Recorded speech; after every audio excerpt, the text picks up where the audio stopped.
Hi everyone, so welcome back to my channel. For today, what I'm going to do is I'm going to explore what vet schools want and how to sell your experience on your application. What schools really want is a well-rounded applicant. So make sure that you check off all the boxes that they have. Going above and beyond may be helpful, but may not be. So we're going to explore that further. First, we're going to cover the GPA requirements. One of the links that I'll provide below shows an average of the US schools, and I believe it's the graduating class of 2022.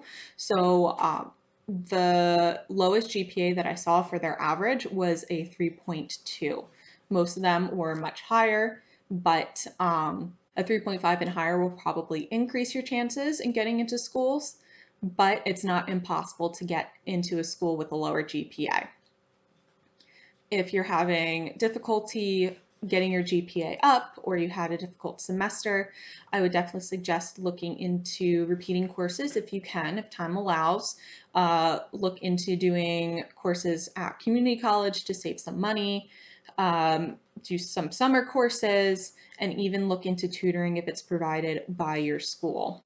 Most of the tutoring is done by the students who received exceptional grades during those courses, and they do know what they're talking about and they can help with study tips that have helped them. Definitely a resource to take advantage of. For the GRE scores, again, this is only for US schools and this is the average for the graduating class of 2022.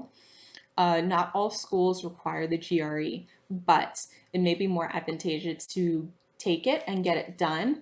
So then you can increase your application pool. For the quantitative section, most schools had between 150 and 160 on the scoring range. And then for the verbal, it was 150 to 159. There is one school that was more of an outlier, Tuskegee. They had 147 and 148 respectively in those ranges. When I took the GRE a total of 2 or 3 times. It is expensive. It's like over $200 to take it. If you have the money and can spend it, go for it. Take it more than once if you can. If you can't, definitely look into purchasing a study book and doing the review questions and study like if it was any other test. Veterinary experience and animal experience. It is extremely helpful to get as much as you can, though it's only required for you to do 180 hours of veterinary experience.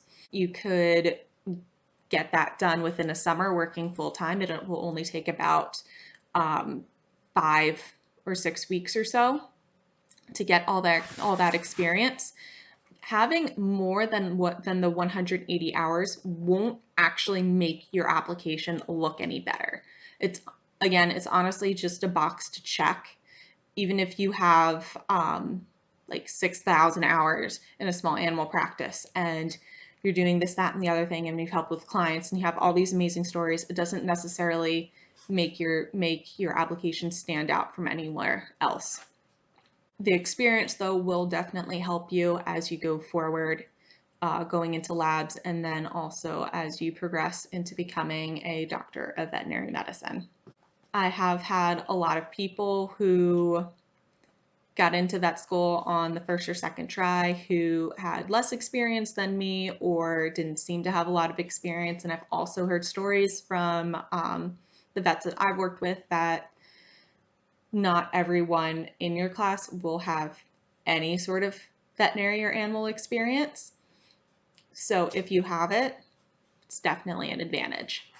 If you are looking into getting any sort of vet experience in your area, reach out to any sort of practice that is there. Small animal, large animal, emergency, exotic wildlife, all of that will help make your application more well-rounded. I didn't have a lot of large animal experience. The only amount that I had was the little tidbits that I had from undergrad, mostly in animal nutrition, which I graduated 4 years ago. So You can also look into opportunities that are available through your campus. If you are a campus that has animals that you've used for any sort of course, odds are that there is staff that is there to take care of the animals, and you can apply to be one of those people. If it's a farmhand for any sort of large animal that's there, the horses, cows, sheep, pigs, whatever, or even in the laboratory animal field, they're always looking for people.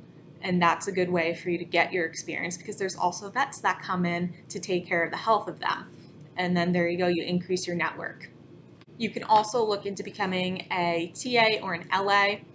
That will also help with your communication, your teaching skills, and then will also help you create a relationship with your professors who will write your letters of recommendation.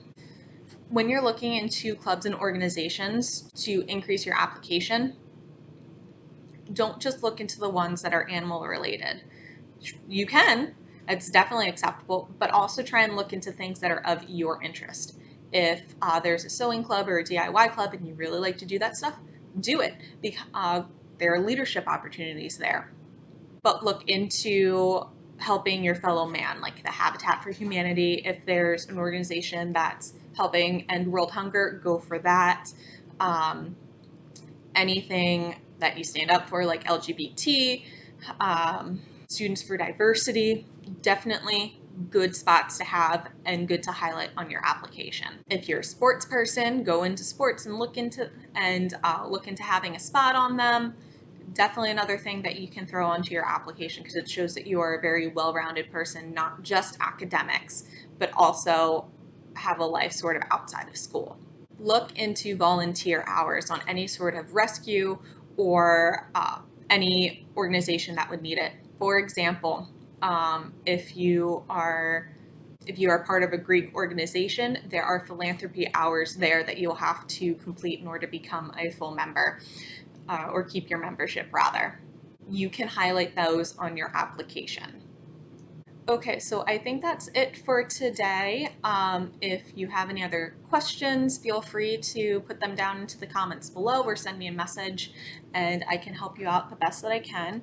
So stay safe and sane during this time, okay, guys?